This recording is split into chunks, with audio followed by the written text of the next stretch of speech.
ब्रज लीला में एक लीला थी। एक बहू से सास कहती है कि देखो वो इतनी छबिया टोकरी में भर के गोबर की वहां तुम्हें डालनी है, फिर हम थाप लेंगे, गिन के इतनी तुम्हें डालनी है। और सोचती कि मैं तो गांव की गंवार ग्वालिन भूल न जाऊं। तो देखा नंद नंदन जा रहे, लाला इधर आइयो, खड़े एक छपिया डाल के एक गोबर की यहाँ बिंदी, पूरे चेहरे पे गोबर की बिंदी ला, 1 2 3 4, हाँ वो कहा था 21 छपिया 21, हाँ ठीक है लाला जाओ। ये कौन लाला है? काल भी जिनसे भयभीत होता है, जिनके भय से सूर्य तपता है, वो प्रभु ब्रजवासी जलों के खिलौने हैं। देखो जैसी रुचि भगत की वैसे खेल कर है।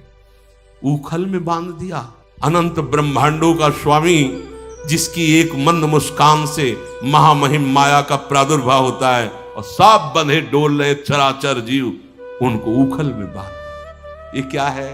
ये हमारे प्रभु का तुम्हें करुणा में प्रेम में स्वभाव नहीं दिखाई दे रहा? पर जिनकी दृष्टि में दोष रूपी चश्मा लगा होता है, वो न भगवान को न भक्त को, वो सब जगह दोष ही देखते हैं। भक्तन की जैसी रुचि देखो, आप समझो सब कौन कह रहा है, कौन है ऐसा त्रिभुवन में स्वामी? आप देखो, किसी को भी देखो, उसकी रुचि के खिलाफ हो कि आपको दंड मिलेगा, त्याग दिए जाओगे। लेकिन हमारे स्वामी ऐसे हैं, बहुत बहुत करुणा में, बहुत करुणा में। 4 महीने प्रवर्षण पर्वत पर रहे, एक बार प्रणाम करने सुग्रीव नहीं गए। उन्हीं सुग्रीव को अयोध्या में भरी सभा में भगवान कहते हैं कि इनके बल से हमने लंका पर विजय प्राप्त की, इनके बल से हम बड़े बड़े संकटों से बचे, पुल बंधवाया, जानकी जी वहां से पधारी। ये जितना कुछ हुआ ये सब कौन कह रहे हैं? भगवान कह रहे हैं। इनके बल से, जो स्वयं अपने भाई के बल से भयभीत होकर प्राण बचाने के लिए भागा घूमता था, कहीं ठौर नहीं थी, उस सुग्रीव को सभा में भगवान अयोध्या में चक्रवर्ती सम्राट पद में, तो भगवान वो कह रहे, देखो देखो ये वो हमारे सखा हैं जिनके बाहुबल से हम अनेकों संकटों से पार हुए। कोई हमारे प्रभु के स्वभाव को एक बार स्वामी अखंडानंद जी महाराज भाई जी से कहा, कोई एक बात अपने मन की, एक बात। भाई जी के आंसू आ गए। उनका उमा राम स्वभाव जे जाना, ताई भजन तज भावना। एक बात ये चौपाई बोले थे कि उमा राम स्वभाव जे जाना, ताई भजन तज भावना। कैसा स्वभाव? भगतन की जैसी रुचि देखूं तैसो वेश बनाऊं। आप प्रभु को मां माने, जगदम्बा के रूप में, दुर्गा काली, जो रूप, त्रिपुर सुंदरी, श्री कृष्ण ही बने हैं। श्री कृष्ण परमहंस जी ने दर्शन किया, रामकृष्ण परमहंस, जो काली वही कृष्ण। जब देखा मां मां, बिल्कुल जैसे बच्चा रे, ऐसे परमहंस जी स्वामी रामकृष्ण महाराज मां। देखा, देखते देखते काली श्री कृष्ण हो गई। देखा श्री कृष्ण काली रूप में, देखो मां बन गए ना। जो भाव मेरे भक्तों ने प्रभु के लिए किया, प्राण प्यारे भक्तों ने प्रभु के लिए किया, प्रभु वैसे ही रूप बन गए। तो बहिर्मुख लोग नहीं जानते ना, कोई इनके यहाँ तो, अरे मेरा स्वामी कितना कृपालु है। कभी बोले भगवान क्या? जरूरत पड़ी तो लगाम पकड़कर सारथी की जगह बैठ गए, और रथी बने बैठे हैं भगत जी, और भगवान बैठे हैं लगाम पकड़, बलिहारी इनकी।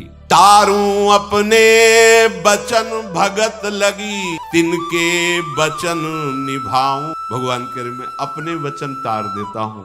सत्य प्रतिज्ञ भगवान है, प्रभु का स्वभाव है, एक शब्द भी कभी मिथ्या करेंगे, क्योंकि सत्य स्वरूप है। भगवान ने वचन दिया था दुर्योधन और अर्जुन के सामने कि मैं एक तरफ रहूंगा, दूसरी तरफ हमारी महान बलशाली नारायणी सेना रहेगी, पर जिधर मैं रहूंगा मैं कोई अस्त्र ग्रहण नहीं करूंगा, बस रहूंगा। दुर्योधन ने कहा मुझे एक अक्षोणी सेना दीजिए। कृतवर्मा से बड़ा बलशाली भगवान का एक परिकर था। भगवान ने एकांत में अर्जुन से कहा तुमने हमें क्यों ग्रहण किया, हम तो कोई अस्त्र शस्त्र ले गए नहीं। तो उनका प्रभु जहां आप हो वहीं विजय है। प्रभु ने प्रण किया थे, सब पूरे वीरों के बीच में पता था कि श्री कृष्ण अस्त्र ग्रहण नहीं करेंगे। दुर्योधन ने जब देखा कि 10,000 महारथी रोज भीष्म जी मार रहे थे, प्रण किया था कि महारथी मारूंगा 10,000, पर पांडवों को नहीं। अवस्था भी आने पर, अवस्था का तात्पर्य कि वो हमारे वध के योग्य वश में भी हो जाएंगे तो भी नहीं मारूंगा। अगर वो सलाह पूछेंगे तो मैं उसी समय उनको बचने की सलाह भी दे दूंगा, क्योंकि वो भी हमारे हैं, पर पक्ष तेरा लूंगा। बहुत बार कहा तो उनका अगर कल मैं जीवित रहा तो कल पांडवों का वध अवश्य हो जाएगा। अब तो भीष्म प्रतिज्ञा, इनके वचन कभी मिथ्या हो ही नहीं सकते। दुर्योधन ने मान लिया कि विजय श्री मेरे चरणों में आ गई। भीष्म जी ने जब अब वो खबर वायु की तरह फैल गई, पांडवों ने सुना, जो भी नहीं रहेगा उनके दिमाग में, क्यों श्री कृष्ण है। जब द्रौपदी जी ने सुना तो उनको बड़ी व्याकुलता हुई कि प्रभु हमारे और मुझे वैधव्य सहना पड़ेगा। इतना तो कष्ट सहना पड़ा, चलो सह गए, अब हमें वैधव्य सहना पड़ेगा। सीधे गए तो देखा कि प्रभु ऐसे टहल रहे। पहले पांडवों से पूछा कि तुम लोग सो रहे हो, तुम्हें पता है? भीष्म जी ने क्या कहा? बोले हाँ पता है। तो तुम्हें नींद क्यों आ रही? बोले आप जो टहल रहे हो ना इसलिए मुझे नींद आ रही। आपको चिंता है, मुझे क्या चिंता है? उतने में द्रौपदी जी पहुंच गई। बोली प्रभु भीष्म प्रतिज्ञा है, आप जानते हो। दासी का वेश, भगवान देखो, भक्तन की जैसी रुचि देखो तैसो वेश बनाओ। द्रौपदी की दासी का वेश धारण किया। अब वो दुर्योधन वहां से निकला था आनंद मगन होकर कि भीष्म प्रतिज्ञा हो गई, तो जितने भी पहरेदार थे सबको ये था कि शायद ये दुर्योधन की पत्नी जा रही हो प्रणाम करने के लिए, इसलिए किसी ने नहीं पूछा। भगवान पीछे दासी बनकर चल रहे और आगे द्रौपदी जी। और भीष्म जी जैसे महापुरुष की भी बुद्धि में यही सब बुद्धि के तो बाप यही है ना, आप ही सब बुद्धि के पिता हैं, सबके जनक हैं। जाके प्रणाम किया पितामह को। स्वाभाविक उनके अर्ध निमीलित नेत्र रहते थे भगवान के ध्यान में। महाभागवत है, सौभाग्यवती भव। तब द्रौपदी ने हटाया ऐसे, भगवान वहां पास नहीं आए थे, दरवाजे तक गए। जैसा दासी का कार्य होता है, जब आंख खोल के देखा, करे ये द्रौपदी, ऐसे आने का कोई प्रश्न ही नहीं उठता बिना सूचना दिए। बिना सूचना दिए तो जिनके पक्ष में है, शिविर तो लगा हुआ है दुर्योधन के पक्ष में ना, भीष्म जी दुर्योधन के पक्ष के प्रधान सेनापति हैं, ऐसे कैसे कोई आ सकता है? तो कहीं कोई संभावना ही नहीं थी कि द्रौपदी हो सकती है। उनको भी यही था कि दुर्योधन अभी वचन दिला के गया है तो उनकी पत्नी प्रणाम करने आई। द्रौपदी जी ने कहा अभी अभी वायु की तरह खबर फैल गई कि आप कल पांचों पांडवों का वध करेंगे, तो आपकी भीष्म की वाणी वो सत्य होगी या अभी संध्या का समय है, आप बोल रहे हैं सौभाग्यवती भव, ये सत्य होगी? उनका वो कहाँ है जो तुम्हें लाए? क्योंकि ऐसा हमें फंसाने वाला तो सिर्फ एक ही है, जगत गुरु, दूसरा कोई हो ही नहीं सकता। वो कहाँ है? उतरे अपने आसन से, माला को विराजमान किया जो संध्या के समय, और बढ़ करके देखा तो सिकुड़े से दासी बने हुए खड़े थे। तो अंदर से तो बहुत ही ऐसी परिस्थिति में फंसा दिया, और ऐसे वस्त्र पकड़ा द्रौपदी की, दासी की वेशभूषा में जो चुनरी ऐसे किया तो द्रौपदी की पादुकाएं गिरी, क्योंकि पादुका उतार कर भीष्म जी को प्रणाम करने। तो भगवान ने जो दासी का जो वेश रखते हैं वैसे ही आचरण करते हैं। दासी के जैसे पादुका स्वामिनी की लेकर ऐसे द्रौपदी जब गिरी तो भीष्म जी के आंसू आ गए। और द्रौपदी से कहा बेटी, अखिल कोटि ब्रह्मांडों के स्वामी जब तेरे लिए इतना कर सकते हैं तो तेरे सुहाग को कौन छू सकता है? काल की भी ताकत नहीं। बड़ी देर भाव में मगन रहे भगवान की ये बात देख, फिर एकदम आवेश आया और कहा गंगा का पुत्र नहीं कहूंगा, अगर आपने मेरा प्रण तोड़ा तो आपको मैं कल अस्त्र गहा के रहूंगा। भगवान ने कहा ये झूठा तो मैं बन जाऊंगा, अपने भक्त के लिए मैं अपना प्रण छोड़ दूं, ये तो बहुत सरल बात है मेरे लिए। कौन प्रभु कह रहे हैं? सत्य वचन जो कभी मिथ्या नहीं। तो भीष्म जी के प्रण को अगर भगवान ने तोड़ा और भीष्म ने कहा कि मैं कल तुम्हारा प्रण तोड़वाऊंगा, तो भगवान ने अपना प्रण तोड़ दिया और रथ का पहिया लेकर भीष्म को मारने के लिए दौड़े और रख दिए धनुष बाण, और कहा यही देखना चाहता था कि आप अपने प्रण को रखते हैं या मेरे प्रण को। तो टारूं अपने बचन भगत लगे, तिनके बचन निभाऊं, मैं नित भगतन हाथ बिकाऊं। ऊंच नीच सब काज भगत के निज कर सफल बनाऊं, पग धोऊं रथ हाकूं, मांजू बासन छानी छवाऊं। भक्तों के चरित्र, मांगू नहीं दाम कछ तिनते, नहीं कछ तिनहि सताऊं, प्रेम सहित जल पत्र पुष्प फल, जो दे दे सो खाऊं, जो दे दे निज सर्वस्व भक्तन को सौंपूं। अगर आपने अपना सर्वस्व प्रभु को समर्पित कर दिया तो आपके पास कितना है? मरण धर्मा शरीर, विषयी मन, क्या देने लायक है प्रभु के? ये सब, ये तो साधकों को जब उत्तम साधना बढ़ती है तो ब्रह्मादिक के भोग विष के समान लगने लगते हैं, तो मर्त लोक है, ये विषयी पुरुष क्या जाने। आपने क्या दे दिया प्रभु को, लेकिन प्रभु क्या कह रहे हैं, निज सर्वस्व भक्तन को सौंपो अपनो स्वत्व भुलाऊं। जैसे माधवदास बाबा की सोच भरी है पवित्र लंगोटी समुद्र में धो धो के फैला रहे, अपनो स्वत्व भुलाऊं। भगत कहे सोई करूं निरंतर, और बेचे तो बिक जाऊं। अगर भगत हमें बाजार में खड़ा करके बेच दे तो मैं बिकने के लिए भी तैयार। ये हमारे प्रभु का स्वभाव है। मीरा जी का हृदय देखो, नरसिंह जी का हृदय देखो, प्रहलाद जी का हृदय देखो, महाप्रभु का हृदय देखो, चाहे जो भी महापुरुष हो देखो। शपथ करो, कसम खा के कह रहा हूं, केवल प्रभु हृदय। गोपी जनों का हृदय देखो तो आप कहोगे सब बड़े हैं, तो किसके लिए आए हैं? हमारे लिए ही तो आए ना। ये बड़ी स्थितियां किसके लिए प्रकाशित कर रहे हैं? हमारे लिए तो कर रहे हैं। हमको वो नाम दे रहे हैं, वो मंत्र दे रहे हैं, वो मार्ग बता रहे हैं, जिससे वो स्थिति प्राप्त होती है। जहां मेरा भगत प्रेम भाव में भरकर मुझे पुकारता है, मेरी लीलाओं का गायन करता है, मैं वहीं सुख पाता हूं, वैकुंठ में सुख नहीं पाता हूं। भगवान कह रहे कल न परत, मुझे चैन नहीं पड़ता वैकुंठ में, जहां मेरे चार भक्त कीर्तन करते हैं। भगवान कह रहे कल न परत वैकुंठ बसत मोहि, जोगिन मन न समाऊं। पर जहां मम भगत प्रेम जुत गावे, तहां बसत सुख पाऊं। नाम बाणी जहां श्याम श्यामा तहां, नाम बाणी सुनत श्याम श्यामा सुबस, नाम बाणी निकट श्याम श्यामा प्रगट। जहां नाम का कीर्तन और प्रभु की लीलाओं का गायन होता है, वहां भगवान बसते हैं। कागभूषुंड जी की क्षेत्र में गरुण जी जब प्रवेश हुए तो माया रहित चित्त हो गया। बड़े आश्चर्य की बात है कि भगवान के नित्य दास नित्य सेवक गरुण जी महाराज माया से ऐसे व्यथित हैं कि कहीं शांति नहीं मिल रही।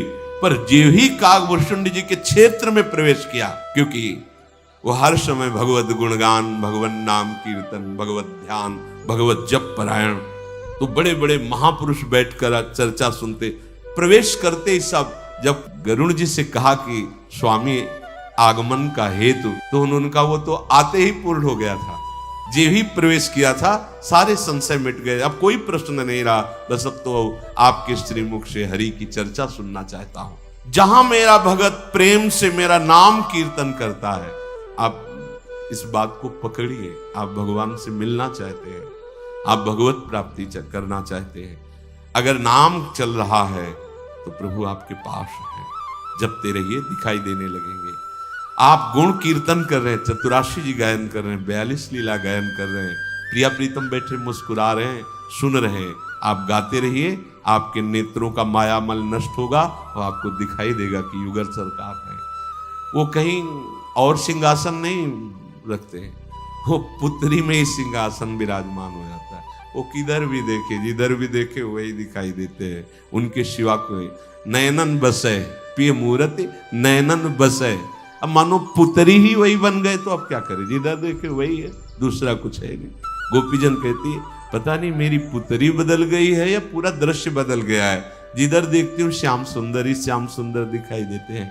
और देखो, अगर आपने अपने आप को प्रभु के चरणों में समर्पित कर दिया तो कह रहे हैं भगतन की जैसी रुचि देखूं सो बेश बनाऊं। जैसे लोग प्रश्न कर देते हैं कि आपके धर्म में तो बहुत से भगवान हैं, बहुत से भगवान नहीं है, बहुत प्यारे भगवान हैं। जैसे कोई दुलार करना चाहता है कि काश यद्यपि तुम अखिल ब्रह्मांडों के स्वामी हो, तो कहीं लाला बनकर हमारी गोद में होते और मैं तुम्हें दुलार करता। तो भगवान लाला बन गए, बालक बन गए। बार बार हिरण्यकश्यप प्रताड़ित करना चाहता है भक्त प्रहलाद को, कहां है तेरा भगवान, कहां है तेरा भगवान। भगवान ने ऐसा भयंकर, क्योंकि भयंकर रूप दिखा रहा ना बार बार, तो ऐसा भयंकर रूप दिखा के दहाड़ मारी कि इतना त्रिभुवनपति महाबली हिरण्यकश्यप एक दहाड़ में मूर्छित होकर गिर गया। नरसिंहावतार, पूरी पृथ्वी का अपहरण करके हिरणाक्ष वाराह अवतार, वेदों की रक्षा और बीजों की रक्षा के लिए भगवान मत्स्य अवतार। महाप्रलय के समय जब भक्तों को जहां जैसी जरूरत पड़ी मेरे लाडले वो रूप धारण। हमारे यहाँ बहुत भगवान नहीं है, हमारे यहाँ भगवान बहुत प्यारे लाडले हैं। भक्तों ने जैसा चाहा वैसा बन गए, जैसा चाहा वैसा नाच नचा दिया।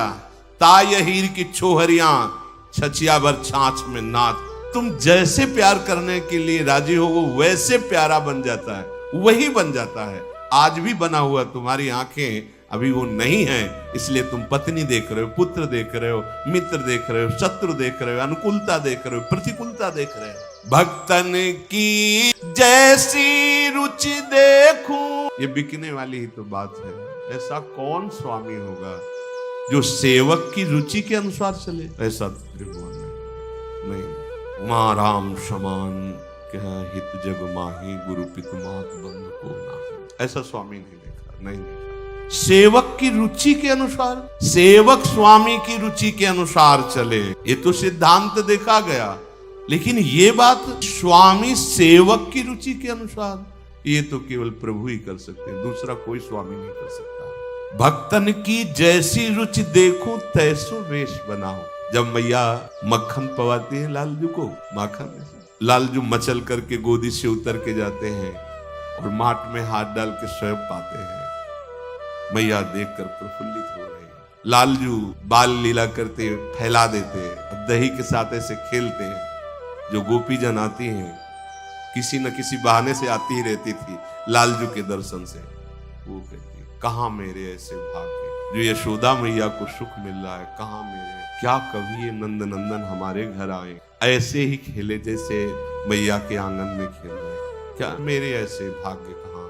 अंदर ही अंदर वो ऐसी भावना करती, तो दूसरे दिन लालजू ठीक जैसी वो भावना कर वैसी उनके घर में जाके। माखन चोर थोड़ी है, चोरी तो तब करे ना जब अभाव हो। या बाबा के यहाँ तो माटों में थोड़ी दही केवल रखा जाता है, वो तो लाला का कोई विशेष गऊओं के दूध का जो मक्खन, वो लाला के लिए माट में रखा जाता था, नहीं तो कुंडों में भरा हुआ था बाबा के यहाँ। अरे जिसके 1000-2000 गाय हो तो कैसा दूध और घी का मचेगा घर में। और जहां लाखों की संख्या, बोले कितने, बोले 9 लाख इनके, 10 लाख उनके। लाख कितनी गवें होती, बोले 10 लाख की गौशाला है बाबा की। और बाबा कई भाई थे और सबकी अलग अलग गौशाला थी और सबके प्राण प्यारे नंद नंदन थे। इनको चोरी करने की जरूरत थी क्या? नहीं। कह रहे भगतन की जैसी रुचि देखूं। एक बार गई, देखा कि मैया लाला को डांट रही हैं और लाला ऐसे आंखें काजल पूरा फैला के रोने की लीला और भयचकित। उनके मन में तक कभी ऐसा मैं, जैसी भावना करते ठीक वैसे ठाकुर जी लीला करते, पकड़े जाते और वो गोपी डांट, चलो मैया से कहेंगे, विनय कर रहे, नहीं मैया से मत कहना। ये क्या है? ये हमारे अखिल कोटि ब्रह्मांडों के परात्पर, जिसे परमात्मा भगवान ब्रह्म ईश्वर कहा गया, उसका तुम्हें प्यार नहीं दिखाई दे रहा है? तुम्हें ये दिखाई दे रहा है? अरे बड़े बड़े ऋषि महात्मा जिनके चरण रज माथे पे लगाना चाहते हैं, तपस्या करते अस्थि मात्र हो गए। जब उन्होंने भगवान के रूप का पान किया तो लगा हृदय से लगा लो। अगर कभी ऐसा होता कि गलबैया डालकर हमारे साथ खेलते, सदैव हृदय से, वही गोपियां बनी आके और उन्हीं के वेद की ऋचाएं, दंडकारण्य के महान तपशाली ऋषि, बड़े बड़े महात्मा, ये गोपी बने। या गोपी कोई स्त्री है, भगवान कोई पुरुष है। जैसी रुचि देखूं तैसो वेश बनाऊं।